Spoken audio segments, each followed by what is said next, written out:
అందరికీ నమస్తే. నా పేరు డాక్టర్ ఎన్ సాయిభాస్కర్ రెడ్డి. నేను ది అర్త్ సెంటర్‌కి డైరెక్టర్‌గా ఉన్నాను. కౌన్సిల్ ఫర్ గ్రీన్ రెవల్యూషన్‌లో. నేను అంటే వ్యవసాయము ఈ విషయం పట్ల నాకు అంటే నేను చేస్తున్న పని ద్వారా అంటే నేను ఇంటర్నేషనల్ కన్సల్టెంట్‌గా కూడా ఈ మధ్యన అటు ఆఫ్ఘనిస్తాన్ గానీ, ఇటు ఇండోనేషియా ఇట్లా వివిధ ఇంటర్నేషనల్ ఆర్గనైజేషన్స్ తోటి కూడా పనిచేయడం అయింది. మోస్ట్ ఇంపార్టెంట్ ఒక డాక్యుమెంట్ నేను ఆఫ్ఘనిస్తాన్‌కి చేసిన. అది climate change scenarios for agriculture of Afghanistan. అది నెక్స్ట్ 40 years కి అగ్రికల్చర్ ఎట్లుంటదని ఒక మొత్తం దేశానికి, ఆఫ్ఘనిస్తాన్ లాంటి దేశానికి అది తయారు చేయడం అయింది. దానికి నేనే టీమ్ లీడర్‌ని. ఇది కాకుండా నేను వాలంటరీ నుంచి ఇరిగేషన్ మీద వర్క్ చేయడము, లేదా బయోచార్ మీద నేను పయనీర్ అందులో అంటే ఇండియాలో అది రీఇంట్రడ్యూస్ చేయడం అదే సైంటిఫిక్ గా. ఇట్లా ఎన్నో విషయాల మీద పనిచేసిన. అంటే ఈ మధ్యన కూడా నేను రైతులతోటి తిరిగిన ఒక 75 గ్రామాలల్లో వారి ఆత్మాభిమానం, గౌరవం కోసం అని చెప్పి అట్లనే మన కౌన్సిల్ ఫర్ గ్రీన్ రెవల్యూషన్ నుంచి కూడా ఆ విషయాల మీద కొన్ని ప్రోగ్రామ్స్ అంటే కాంపిటీషన్స్ కూడా పెట్టడం అయింది, పాటల కాంపిటీషన్. ఇట్లా రకరకాల కార్యక్రమాలు చేస్తున్నాము. ఇప్పుడు ఇది మన ఫార్మ్ బిల్ కానీ తర్వాత ఈ ఆర్డినెన్సెస్ ఏవైతే వచ్చినాయో దాని రిలేటెడ్ ఇవన్నీ ఒక విషయం అనుకుంటే, బట్ అల్టిమేట్ గా సినరియో అని ఎందుకు అనడం అయిందని అంటే ఇప్పుడు మున్ముందు ఎట్లుంటది అనేది చాలా ఇంపార్టెంట్. అయితే ఇప్పుడు మనము చాలా క్లిష్ట పరిస్థితులు ఉన్నాం. అంటే ఒక ఈ హిస్టరీ ఏదైతే అంటామో భారతదేశ చరిత్ర వ్యవసాయం అనేది ఒకటి ఏదైతే బ్యాక్ బోన్ ఉండేనో ఒక కంట్రీకి, అంటే ఇండియా అంటేనే వ్యవసాయం అనేది కనబడుతుండే. మరి అలాంటిది ఈ రోజు ఆ పిక్చరే చేంజ్ అయ్యే పరిస్థితిలో ఉన్నది. నేను ఒక చిన్న ప్రెజెంటేషన్ ద్వారా నేను ఏవైతే ఫ్యూచరిస్టిక్ ఏం చేంజెస్ కాబోతాయి అనే చెప్తున్నా.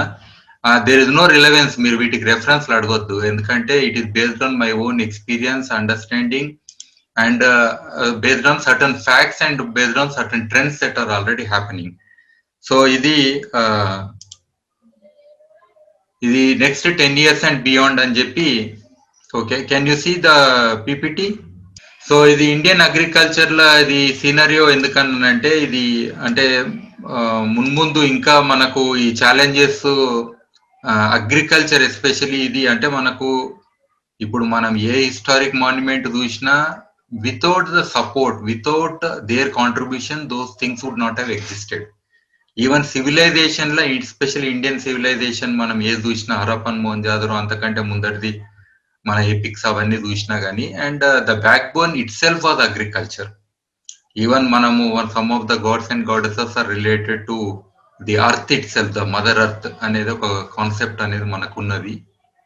అందులో ఎనిమల్స్ కానీ ఇవన్నీ కూడా they are part and parcel of our life.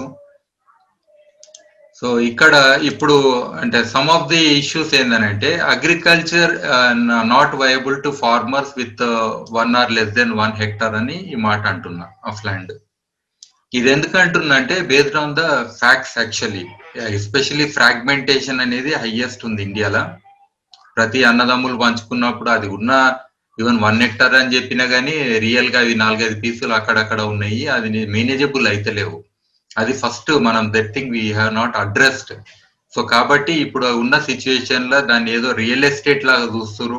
Even marriages లలో కూడా మాట్లాడితే వ్యవసాయం చేస్తుండి పిల్లగాడు పిల్లనియాలనేది కాదు, ఈయనకి ఎన్ని ఎకరాలు ఉంది, దానికి రేట్ ఎంత ఉందనే డిస్కషన్ మీద మ్యారేజెస్ అవుతున్నాయి. కానీ ఇతను వ్యవసాయం చేసి ఏదో దాంతో నిలదొక్కొని ఒక ఫ్యామిలీని ఇది చూస్తాడు మంచిగా అనే డిస్కషన్ కూడా అయితలేదు ఈ మధ్యన. అట్లనే ఇది 70% ఆఫ్ ది ఫార్మర్స్ ఈ అబౌట్ 1 hectare ఆర్ లెస్ అనే దాంట్లో ఉన్నారు. అండ్ డెఫినెట్ గా ఇది వీళ్ళకి వయబుల్ కాదు ఇప్పుడున్న సిచ్యువేషన్ లో. ఇన్ ద ఫ్యూచర్ సీనరియోలో కూడా అలాంటి ఇన్వెస్ట్మెంట్ చేయలేరు. అలాంటి ఇప్పుడు ఎంత కార్పొరేషన్స్ ఎన్ని వచ్చినా గానీ unless some new models emerge where they can bring up as a cooperative and some other models putting together all the lands together. అలాంటి ట్రై చేశారు కానీ but we could not progress much. But still I feel that వీళ్ళు మాత్రము దాదాపుగా wipe out అయిపోతారు. And urbanisation కూడా చాలా fast గా అవుతుంది. ఇప్పుడు మనం చూస్తే అరౌండ్ 50% దగ్గర మనం ఉన్నాం ఇండియాలో కూడా. ఇండియన్ ఎకానమీ కూడా బేస్డ్ ఆన్ అర్బన్ లైవ్లీహుడ్స్ కాబట్టి, అండ్ డెఫినెట్ గా ఇది గవర్నమెంట్ ఆఫ్ ఇండియా కానీ ఫ్యూచర్ ఎకానమీ కోసం చూస్తే గానీ రూరల్ అనేది అంత పెద్ద ఇంపార్టెన్స్ ఉండదు లాజికల్ గా చూస్తే కూడా. బట్ నేను అనేది ఏంటంటే ఏదో వరల్డ్ బ్యాంక్ రుణాలతోటి కట్టలేదు, ఎంత పెద్ద స్ట్రక్చర్స్ కట్టినా కానీ. అంటే ఈవెన్ పాత మన రిజర్వాయర్లనండి, లేకపోతే anything you imagine, even British టైంలో ఉన్న ఎకానమీ కూడా అగ్రికల్చరే కదా జీడిపి. తర్వాత ఈ వేరేవన్నీ ఇండస్ట్రీస్ అనేవి వచ్చి మధ్యని వచ్చినాయి మనకు కానీ. బట్ అట్లనే agriculture will be organise sector under MNCC. ఇన్ని రోజులు మనం ఆలోచన చేసింది agriculture is the most unorganise sector అని ముచ్చట చెప్పినాము. Leadership never supported agriculture. ప్రతి ఒక్కరు దోతీలు కట్టుకొని మేము రిప్రజెంట్ చేస్తున్నామని even law making bodies law represent చేసిరేమో కానీ, but in reality they never represented and they never try to organise. మేము రైతు బిడ్డామని చెప్పుకుంటారు కానీ రైతులు అనే ఒక సెక్టర్ ని ఆర్గనైజ్ చేయాలనేది ఎవరు కూడా చేయలేదు. అండ్ ఇవన్నీ కూడా ownership and MNCs and business entities ద్వారా ఆర్గనైజ్ అవుతాయి. అంటే for their own interest this things will be very quickly organise. మీరు చూడండి, ఇప్పుడు ప్రతి రైతు ట్యాగ్ అయిపోతాడు ఏదో ఒక ఎంఎన్సీకో, బిజినెస్ ఎంటిటీకో, దేనికో.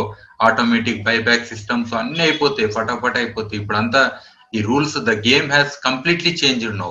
It is again top down approach అవుతుంది. మీరు చూడండి, తర్వాత ఫార్మర్స్ విల్ బి ఫర్దర్ అంటే as unions, associations and cooperatives ఇది డిస్కరేజ్ చేస్తారు. అంటే ఈవెన్ అగ్రికల్చర్ ఒక ఇండస్ట్రీ లాగా ఎమర్జ్ అవుతుంది ఇప్పుడు. అయినప్పుడు ఎట్లయితే ఇండస్ట్రీస్ లో వాళ్ళకు నచ్చదో యూనియన్స్, అసోసియేషన్స్, కోఆపరేటివ్స్ ఉండొద్దని, అట్లనే ఈ రైతులు ఒకవేళ అందులో ఒక అసోసియేట్ అయినా కానీ ఇవన్నీ డిస్కరేజ్ చేస్తారు. అంటే అక్కడ ఎట్ ఫార్మర్ లెవెల్ డిస్ఆర్గనైజ్ చేస్తారు కానీ ఎట్ సిస్టమ్ లెవెల్లో ఆర్గనైజ్ అయి ఉంటది. అండ్ అల్టిమేట్లీ ఫార్మర్ అనే ఒక వ్యక్తికి the pride what was there, ఒక వర్కర్ అనే దాంట్లో అవుతుంది. మీరు ఒక అర్బన్ ఏరియాలో భూమి అమ్ముకొని అపార్ట్మెంట్ కి ఇచ్చి అపార్ట్మెంట్ ముందట సెక్యూరిటీ గార్డు లెక్క ఒక రైతు కూర్చున్నట్టు, అట్లనే ఇప్పుడు ఆ భూమిలో ఉన్న రైతు ఏదైతే ఆయన యాటిట్యూడ్, ఆయన వేష భాష అన్ని ఉంటేనో అవన్నీ కూడా చేంజ్ అయ్యి ఒక వర్కర్ లాగా ఒక ట్యాగ్ వేసుకొని నిలబడతాడు. అంటే ఆ వర్క్ చేసుకుంటా. That will definitely happen. ఇది అంటే ఈ హోల్ ప్రాసెస్ లో అనేది ఏంటంటే farmer self esteem, pride as a first person, son of the soil అని ఒక మాట అంటాం. ఇది అంటే ఒరిజినల్ భూమి పుత్రులు, భూమి పుత్రిక ఎట్లా అనుకున్నా సరే, but that was the relationship between the farmer and this whole earth. And that was how the base of pyramid నుంచి they have supported us. But ఇప్పుడు ఏమైతారంటే గివర్ అనే స్టేటస్ నుంచి రిసీవింగ్ ఎండ్కి అయిపోతారు ఇప్పుడు.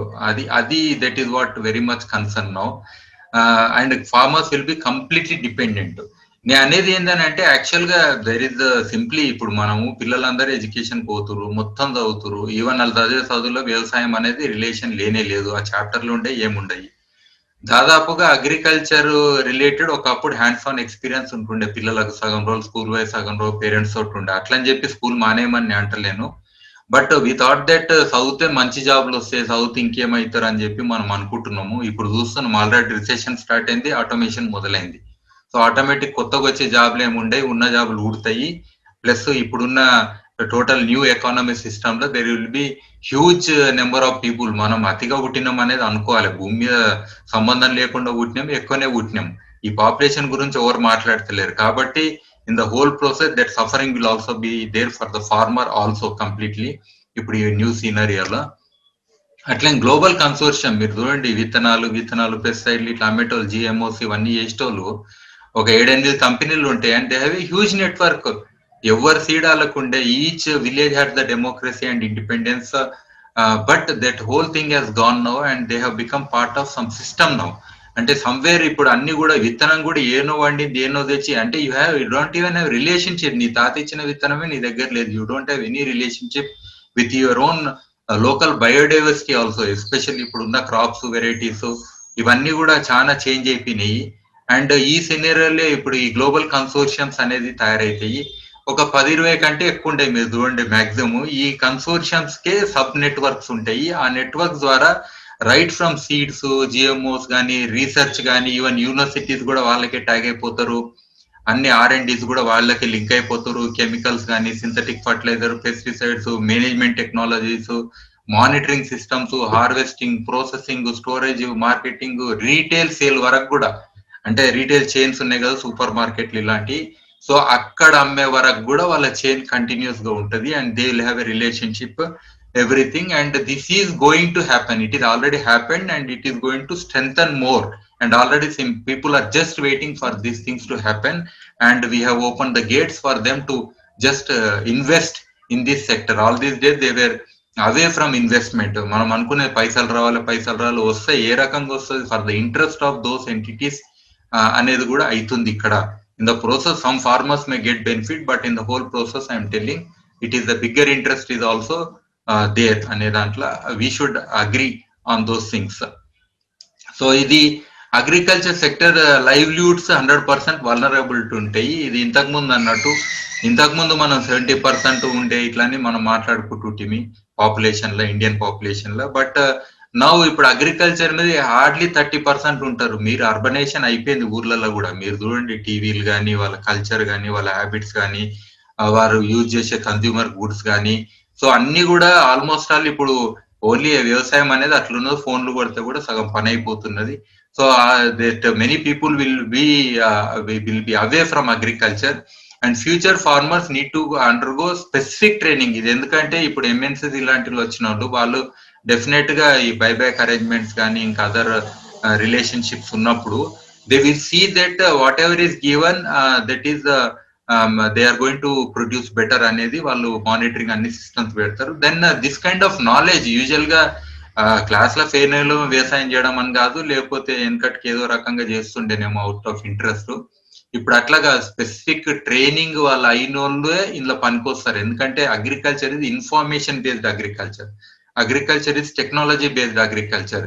ఈ అడాప్టేషన్ అనేది కూడా చాలా ఫాస్ట్ గా ఉంది. ఇవాళ మీరు రైతు నేస్తం లాంటి ఒక యూట్యూబ్ ఛానల్ చూస్తే కూడా లక్షల మంది చూస్తారు రోజుకి యూట్యూబ్ లో వీడియోస్. అంటే రైతులు కూడా ఫోన్ లో ఒక స్మార్ట్ ఫోన్ పట్టుకొని, ఈవెన్ ఆఫ్ఘనిస్తాన్ లాంటి రిమోట్ ఏరియాస్ నేను పోతే కూడా వాళ్ళ చేతిలో స్మార్ట్ ఫోన్స్ ఉన్నాయి. వాళ్ళు వెదర్ రిపోర్ట్లు కానీ, ఈ ఆన్లైన్ ఇన్ఫర్మేషన్ కానీ దే ఆర్ గెటింగ్ అప్డేటెడ్. అంటే వాళ్ళు రోజు చదువుతున్నారు. మనమేమో మామూలుగా ఇంత చదివినాం అంత చదివినాం అంటాం. వీళ్ళు మామూలుగా ఏం చదివారు యాజ్ పర్ మనం అకాడమిక్ గా చూసుకుంటే, but every day they are learning to survive, and it is not so easy. Every day they have a new challenge before them. So అందుకే ఇది స్మార్ట్ టెక్నాలజీస్ కానీ, స్మార్ట్ ఫార్మర్స్ కానీ, ఈ skills కానీ, knowledge కానీ ఇవన్నీ హైలీ డిమాండింగ్ ఉంటాయి. నిజంగా కూడా ఒక అగ్రికల్చర్ యూనివర్సిటీలో ఒక పీజీ చేసిన గ్రాడ్యుయేట్ అయినా తీసుకోపోయి కూడా 10 ఎకరాలు ఇస్తే ఏం చేయలేడేమో ఆ పరిస్థితి కూడా ఉన్నది ఈ రోజులల్లో. అంటే it is not just education, ఏదో ఇచ్చినంత మాత్రాన సర్వైవ్ అవుతారు అన్నట్టు లేదు. There are so many, it's a gamble అని అంటాం మనం బేసికల్ గా. ఈవెన్ మాన్సూన్స్ కూడా మనకి ఎంత ప్లే చేస్తే మీకు తెలుసు. ఏదో ఈసారి వర్షాలు పడ్డాయి కాబట్టి నార్మల్గా ఉన్నది, బట్ ఎవ్రీ 5 years లో 4 ఏళ్ళు రైతు కష్టాలే ఉంటాయి. సో ఇది situation. So food processing and value addition లో కూడా ఆటోమేటిక్ ఇప్పుడు ఎంఎన్సీ దిగుతారు. ఇన్ని రోజులు మన రైతులు ఇది అంతగా అంటే లోకల్ ఎంటర్‌ప్రెన్యూర్‌షిప్స్ డెవలప్ కాలే, వాళ్ళు ఇవన్నీ చేసుకోవాలని అన్నాం కానీ but they could not do. But MNCs direct retail selling వరకు కూడా ప్రాసెసింగ్ చేసి, ప్యాకేజింగ్ చేసి, వాల్యూ అడిషన్ చేసి, ఇప్పుడు ఎట్లయితే ₹2 కిలో టమాటా 100-150 రూపాయల కెచప్ల లెక్క అవుతున్నాయో ఆటోమేటిక్ గా అవి అయిపోతూనే ఉంటాయి వెరీ ఫాస్ట్ గా. సో ఇవన్నీ కూడా సిస్టమ్ లో భాగం అయిపోతాయి. బట్ ఫుడ్ ప్రాసెసింగ్ ఇది ఇండివిజువల్ ఫార్మర్స్ కి తక్కువ రిలవెన్స్ ఉంటుందని నేను అంటున్నా ఈ ఆర్గనైజ్ సిస్టమ్ లో. అట్లనే ఆర్గానిక్ అండ్ నేచురల్ ఫార్మర్స్ కొంతమందికి ఎడ్జ్ ఉంటది. అంటే డెఫినెట్ గా some people will be liking such kind of products. So ఇంతకు ముందు పద్మ గారు చెప్పినట్టు పర్మాకల్చర్ ఇలాంటివి కొన్ని ఉంటాయి, but they may not be extensive and they may not be supporting the bigger system or the demands. ఇది climate change and the disasters, this is very very important. ఇది ఎందుకంటే global గా this is what A major concern. అన్నిటిని మర్చిపోయారు. Corona రాగానే climate change కూడా పక్కన పెట్టిరు, but that is still impending danger అది అందరికి కూడా. సో ఇందులో temperature, rainfall, climate extremes and we have projections what is going to happen. Rainfall అనేది నెంబర్ ఆఫ్ రెయినీ డేస్ తగ్గడము, లేదా shift in the rainy pattern, అంటే seasonal shift in the rains అనేది కూడా అయ్యింది. టెంపరేచర్ ఆల్రెడీ ఇంక్రీజ్ అయ్యింది. So దీంతో vectors, pest, గిస్ట్ ఇవన్నీ కూడా మనకి ఇంపాక్ట్ అవుతున్నాయి. సలినిటీ ఆఫ్ సాయిల్స్ ఇంక్రీజ్ అవుతుంది, గ్రౌండ్ వాటర్ టేబుల్ పడిపోయింది. So in spite of so many irrigation projects ఏదో చేయాలని చేస్తారు మనోళ్ళు, అది ఎందుకు చేస్తారు అనేది నిజంగా సీనరియోస్ క్రియేట్ చేసి అలాంటి ప్రాజెక్టుల మీద ఇన్వెస్ట్ చేస్తే మంచిది. ఉదాహరణ ఏదో పెద్ద ప్రాజెక్టులు చేయాలని మ్యాగ్నెనస్నెస్ చేయాలనేది కాదాడ. But in reality could our farmer sustain, could they crop per drop అనే ఒక పదం ఉన్నది.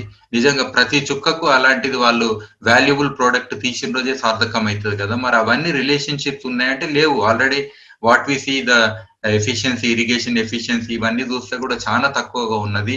And for government they have become white elephant situation లో కూడా ఉన్నది. మరి ఇవన్నీ ప్లాన్ చేసుకొని అవన్నీ కాకుండా ఇది ఏంది ఫ్లడ్ ఇరిగేషన్ కానీ ఇది ఇట్లా కాకుండా మనం ఆల్రెడీ కొన్ని ఇరిగేషన్ మెథడ్స్ ఇచ్చినాం. But I think still direct piped water to the field ఇచ్చే అంత వరకు వెళ్తే గానీ మనకి లీకేజెస్ ఏవైతున్నాయి ఇరిగేషన్ లో, అదర్వైజ్ లెస్ ఎఫిషియన్సీ ఉందో అవన్నీ కూడా మనం కట్టెలు చేయగలుగుతాం. Then I think farmers will also value water and they will definitely use it purposefully and meaningfully. And management of farms ఇంతకు ముందు అన్నట్టు human resources will be replace by technology. ఇది వీ హ్యావ్ టు ఆల్రెడీ చూడండి మీరు, especially మొగ రైతుకి భూమికి ఉన్న అనుబంధం చాలా తగ్గిపోయింది. ఎందుకంటే అన్ని మిషన్లే అయిపోయినాయి, ఫోన్ కొడితే మీద మీద పని అవుతుంది. ఒక 10-20 మంది రైతులు చేసే పని కూడా ఒక మిషన్ వచ్చి చేసేసి వెళ్ళిపోతున్నది. ఇప్పుడు కంబైన్ హార్వెస్టర్స్ అనండి, ప్లౌవింగ్ అనండి, అన్నిట్లో కూడా రిప్లేస్మెంట్ వచ్చింది. ఫ్యూచర్ లో మీరు చూడండి, ఫస్ట్ ఇది మ్యాన్లెస్ వెహికల్స్ అని అంటాం కదా మనకు, ఆటోమేటిక్ వెహికల్స్, అవన్నీ కూడా ఫామ్ కే ఇంప్లిమెంట్ అవుతాయి. ఎందుకంటే రాత్రి పుట్టిన దున్ని పొద్దుడు వరకు ఆ ట్రాక్టర్ ఇంటికాడ వచ్చి ఉంటది. ఇవన్నీ ముందు పెడతారు, ఎందుకంటే ఆడ వాళ్ళకి రిస్క్ కూడా తక్కువ ఉంటది కాబట్టి. అట్లనే ఫార్మర్స్ కూడా ఏమైతారంటే, ఈ ట్రెడిషనల్ ఫార్మర్స్ అనేటోళ్ళు వాళ్ళు కన్వర్గ్ అయిపోతుంటారు. And tagging of farms and farmers అనేది ఒకటి 100% అయితే, అంటే మీరు ఇక ఏదైనా ఒక పొలం చూస్తే కూడా ఆడ ఒకటి ఏదో మల్టీనేషనల్ కంపెనీ బోర్డు కనబడుతుంటది. ఇవాళ రేపు విత్తనాల కంపెనీలు బోర్డులు పెట్టుకున్నట్టు పొలాలల్లో ఆటోమేటిక్ ఈ ఫామ్ నాది, ఈ ఫామ్ నాది అని మొత్తం గూగుల్లో కూడా పెట్టి పడేస్తారు. ఈ ఏరియా మొత్తం నాది, ఈ ఏరియా నీది అని చెప్పి. సో ఈ ట్యాగింగ్ అవుతుంది. అయినప్పుడు ఆ ఆటోమేటిక్ ఏమైతుందంటే ఒక పశువుకి ట్యాగింగ్ చూపెట్టినాడా, అట్లనే ఒక రైతుకు కూడా మెడల ఒక ట్యాగ్ వేసుకొని సాఫ్ట్వేర్ ఇంజనీర్ అక్కడిక్కడ తిరిగినట్టు సో వీళ్ళు కూడా తయారవుతారు, ట్యాగ్ అయిపోతారు దేనికోదానికి. ఆర్టిఫిషియల్ ఇంటెలిజెన్స్ కానీ, రోబోటిక్స్ కానీ, ఇమేజ్ ప్రాసెసింగ్, సెన్సర్స్, ఇవన్నీ కూడా leads to precision agriculture and market driven choice of crops, ఇవన్నీ కూడా అవుతాయి. And there is no exception. ఇవన్నీ ఒక్కసారి వాళ్ళు దిగినాక they will never give choices also. And there will be highly monocrops ఉంటాయి, హైలీ ఫ్యూ ఉంటాయి, బయోడైవర్సిటీ కూడా చాలా తగ్గిపోతుంది, లోకల్ వెరైటీస్ అన్ని మాయమైపోతాయి. జిఎంఓస్ వచ్చినాక మన ఆరోగ్యం మీద వాటి ఇంపాక్ట్ ఏమవుతుందో కూడా తెలియదు. The scenery is going to be very very difficult. ఇది ఆల్రెడీ చూస్తే ట్రేడ్ అనేది మనం చూస్తే గ్లోబల్ ట్రేడ్ ఆల్రెడీ అవుతున్నది ఒక దగ్గర. ఇప్పుడు మనం న్యూ పాలసీ నుంచి అయితే ఇండియాకి ఇంకా మొత్తం ట్రేడ్ అనేది రకరకాలు ఉంటది. అంటే మనం పండించింది మన ఫుడ్ సెక్యూరిటీకి రిలేషన్ అనేది కూడా ఉండదు. అయితే ఫ్యూచర్ లో నెక్స్ట్ 10 years లో బాగా ఊపందుకునే ఏరియా ఏంటంటే ఆఫ్రికన్ కంట్రీ ఏదైతే కాంటినెంట్ ఉందో అక్కడ చాలా కంట్రీస్, ఎస్పెషల్లీ మన ఇండియన్ అగ్రికల్చర్ ఎవరైతే ఉన్నారో ఫార్మర్స్ ఆల్రెడీ వెళ్ళిరారు, అక్కడ చేస్తారు కూడా పని. సో ఇలాంటి వాళ్ళు వెళ్ళి లేదంటే లోకల్ గా ఉన్న వాళ్ళు కూడా ఇంప్రూవ్ అయిపోయి వాళ్ళ నాలెడ్జ్ పెరిగి అక్కడ యూనివర్సిటీస్, ఇన్స్టిట్యూషన్స్ తోటి వాళ్ళు కూడా బాగా మీరు చూడండి ఇక్కడ ఖాళీగా ఉన్నది ఆఫ్రికాలో. సో ఈ కంట్రీ ఒక్కటి ఐ థింక్ ఇక్కడ ఉన్న కంట్రీస్ అన్నిటి కూడా చాలా పొటెన్షియల్ ఉంటుంది. ఎందుకంటే అటు యూరోప్ కి దగ్గర ఉన్నారు, ఇటు మిడిల్ ఈస్ట్ కి దగ్గర ఉన్నారు, అక్కడ హై డిమాండ్ కూడా ఉంటది వీళ్ళకు అంటే ఫుడ్ ప్రొడక్ట్స్ గురించి. సో ఇవి పొటెన్షియల్ ఉంటుంది కాబట్టి ఇండియాలో అగ్రికల్చర్ షిఫ్ట్ అయ్యే ఛాన్స్ ఉందంటే ఎక్కడ పోతారు, ఇక్కడ ఉన్న టెక్నాలజీ, ఎక్స్పీరియన్స్, నాలెడ్జ్ అంటే most likely some of them can move to the several of the African countries. Already that is happening also. ఇది మనం సీనరియోలో గుర్తు పెట్టుకోవాలి, ఇది ఎట్లయినా అవుతుంది అనే దానికి. సో అట్లనే monopoly of MNCs in trading కూడా అయిపోతుంది కంపల్సరీ. ఇప్పుడు ఒక రైతు ఏడగొని ఏడనా నమ్ముకోవచ్చు అని అంటున్నాడు, ఇట్స్ నాట్ సో ఈజీ. ఒక పూర్ ఫార్మర్ ఏడబోయి అమ్ముతాడు, ఆయన దగ్గరికి బ్రోకర్లు వచ్చి ఏ రాష్ట్రమైన బ్రోకర్ అయినా వచ్చి ఇప్పుడు కొనుక్కోబోతాడు. ఇంతకుముందు ఎట్లీస్ట్ చెక్ పోస్టులు ఉండి అది ఉండి ఇది ఉండి ఇంకేమున్నది మొత్తం. అంటే లిబరల్ ఎకనామిక్స్ అనేది ఒక పదం ఉంటది, అందులో ఏమన్నా కానీ మన ఎకానమీ డెవలప్ కావాలనేది ఒకటి ఉంటది. ఇప్పుడు ఆల్రెడీ మునిగినాం మనం ఇలాంటి ఎకనామిక్స్ పట్టుకొని, బబుల్స్ అనేటివి అవుతున్నాయి, బస్ట్ అవుతున్నాయి, కింద పడుతున్నాం, మళ్ళీ లేస్తున్నాం. I think our overall situation ఈ ఎకనామిక్స్ ఏవైతే కొత్త కొత్త ఎకనామిక్స్ ఉన్నాయో they are not from the bottom of economics, they are highly virtual economics. Even డాలర్లు కానీ మనీ కానీ they are highly virtual concepts. అలాంటి వర్చువల్ కాన్సెప్ట్స్ లో రియల్ అంటే ఫుడ్, రియల్ అంటే రిసోర్సెస్, ఇలాంటివన్నీ పక్కన పెట్టుకొని మనం వర్చువల్ ఎకనామీస్ పోయి I think there will be many challenges in the future.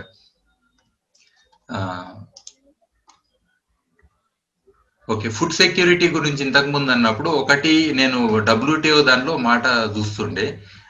For example under this programs developing countries purchase and stockpile food and distribute it to people in need అని రాశారు. Good. However, some of these programs involve support to farmers and are therefore considered to distort trade. మీరు చూడండి, అంటే అక్కడ ఒక దగ్గర story వేసి పెడితే కూడా కన్సిడర్ టు డిస్టార్ట్ ట్రేడ్. ఈ వరల్డ్ ట్రేడ్ ఆర్గనైజేషన్ కి ట్రేడ్ కావాలంతే, అటు ఇటు ట్రేడ్ కావాలి. కానీ ఆ ట్రేడ్ డిస్టార్ట్ అవుతుందని ఇలాంటి సిస్టమ్ కూడా అడ్డమవుతుందని అన్నారు ఒకప్పుడు, అంటే ఫుడ్ సెక్యూరిటీ విషయంలో. కాబట్టి అటిట్యూడ్ ఎట్లుంటుందో చూడండి. తర్వాత unlimited stocking of the produce by the private agencies making food as business, seeing every opportunity for escalation of prices with business motive. ఇది ఎట్లయినా ఉంటుంది. There is no charity in business, గుర్తుపెట్టుకోండి ఇందులో. తర్వాత Indian population is beyond the carrying capacity and food security remains a major concern. ఇది అనుకోవాలి 100% మనము. And agriculture is market driven, subsistence farming has little relevance, ఇది కూడా చూడాలి. Then food security and nutrition is not of much concern to the government in the future. ఇది మాత్రం పక్కా అవుతుంది. మీరు చూడండి, ఏమన్నా తినని, ఈవెన్ సింథటిక్ రైస్ తినని, లేకపోతే 5 రూపాయల కిలో బియ్యం వియత్నాం నుంచి వచ్చిన తినని, ఏమన్నా తినని అన్నట్టు ఉంటది. ఇంకంటే ఏ టైప్ అన్న తినని, ఏ వెరైటీ అన్న తినని, but something somebody is eating, some calories are there అన్న కాడ చూడనికే వీలు లేదు. But that is what going to happen. Right price ultimately where we have failed is we never considered the real work of a farmer and we as per the rules of this very nation we never honoured. ఒక ఇన్ని రోజులు పనిచేసి ఇంత కూలి పడాలని ఒక logic ఉంటుంది, labour laws ఉంటాయి, వాళ్ళకి సండే మండే అని ఉంటది. మరొక రైతు అన్ని రోజులు కష్టపడ్డా కానీ రోడ్డు మీద టమాటాలు పోసి ఉత్తగా పోసి వస్తే కూడా ఎవరు అడిగేటోళ్ళు లేరు. మరి ఇలాంటిది ఎన్నడూ లేదు. Right price minimum support price అనేది it is never a good thing and whatever that is there it never helped a farmer till now. ఎన్ని రోజులు ఇచ్చారు, ఏం చేసారు మరి? Why still farmer is suffering and so many suicides are happening. So అందుకని అది right price అనేది ఎప్పుడు ఇయ్యలేదు. ఆ రైట్ ప్రైస్ అనేది డెఫినెట్ గా 4-5 ఇంతలు ఉండొచ్చు, ఈవెన్ 10 ఇంతలు కూడా ఉండొచ్చు, తప్పేం లేదు. Why not? They are also honourable. Let them pay the tax. రైతు let us pay the right price and they will also pay the tax. Let them be part of the nation development also. Why? They had been like that only. Okay. అలాంటిది మనం ఇస్తలేం కదా choice. మరి total income of the remaining farmers increase, the number of farmers also exited from the agriculture sector. ఇది ఎందుకంటే ఇప్పుడు రైతులు కొంతమంది అవుతారు కాబట్టి, కొంతమంది రైతులు ఎవరైతే చదువుకున్న వాళ్ళు, ఆ స్కిల్స్ అవన్నీ ఉన్నోళ్ళే ఉంటారు కాబట్టి సీన్ లో వాళ్ళ ఇంక్రీజ్ ఇది ఇన్కమ్ అవుతుంది కొంతమందికి. కానీ మిగతా వాళ్ళందరూ వైపౌట్ అవుతారు. మరి ఇంకా వాళ్ళకి ఆపర్చునిటీస్ ఎట్లా అంటే దెన్ డెఫినెట్ గా it is difficult challenge. Technology definitely will replace. So ఇక్కడ ఫార్మర్స్ వెల్ఫేర్ ఏవైతే పిఎం కిసాన్, రైతు బంధు, ఇవన్నీ స్కీమ్లు ఏది ల్యాండ్ కి లింక్ చేసి ఇచ్చారు, ఇన్ని ఎకరాలు ఉంటే ఇంత అని, ఇవన్నీ కూడా వైపౌట్ అయిపోతాయి వెరీ సూన్. అండ్ గవర్నమెంట్ ఏదైతే వాళ్ళ యొక్క రెస్పాన్సిబిలిటీ ఉందో they will be less responsible to farmers in the future. And loans ఏవైతే మనకు నబార్డ్ లోన్స్ అనండి, లేదా బ్యాంక్ లోన్స్ అనండి, రకరకాలు ఇవన్నీ ఉండి, గవర్నమెంట్ సపోర్ట్స్ రకరకాలు ఉండి, ఇవన్నీ కూడా తగ్గిపోతాయి. Multinationals they might provide buyback arrangement లో వాళ్ళే లోన్లు ఇవ్వచ్చు. ఇప్పుడు ఎట్లయితే మిడిల్ మ్యాన్ మనకు లోన్లు ఇస్తుంటారు రైతులకు, అట్లనే క్రాప్ టైప్స్, సోయింగ్, ఇవన్నీ కూడా రీడిఫైన్ అయిపోతే వాళ్ళు ఒకసారి ఎంట్రీ అయితే. సో అయితే యూనివర్సల్ బేసిక్ ఇన్కమ్ లాంటి కొత్త కొత్త స్కీమ్లు వచ్చి ఏదో రైతులకు ఇంత పడేస్తారు. రైతులని కాదు కానీ ఊర్లలో ఉన్న వాళ్ళకి మనుషులను నెలకి ఇన్ని పైసలు ఇచ్చుకుంటూ పోతారు. ఎందుకంటే ప్రింట్ కొట్టే మనీకి పెద్ద ఖర్చు ఏమున్నది, ఇంత పేపరే కదా, అవన్నీ పైసలు ఇస్తుంటే ఇన్ఫ్లేషన్ అనేది అవుతుంటే ఏదో బతుకుతారు. దట్ మినిమం ఇవ్వాలి, ఎట్లయినా మనుషులు బతకాలే కదా. జైలు ఉన్న వాళ్ళకి కూడా ఫార్ బెటర్ ఫెసిలిటీస్ ఉన్నాయి ఇవ్వాలి రేపు. మరి ప్రపంచంలో బయట ఉన్న వాళ్ళు మంచిగా బతుకుతున్న వాళ్ళకి ఆ మాత్రం అధికారం లేదా ఏంది? సో అట్లా అనుకొని వాళ్ళకి ఆ మాత్రం ఇస్తారు, ఆ సపోర్ట్ ఉంటుంది. But this will be a different kind of model that is going to happen. So thank you very much. నేను maybe I might have exceeded my time. Thank you very much.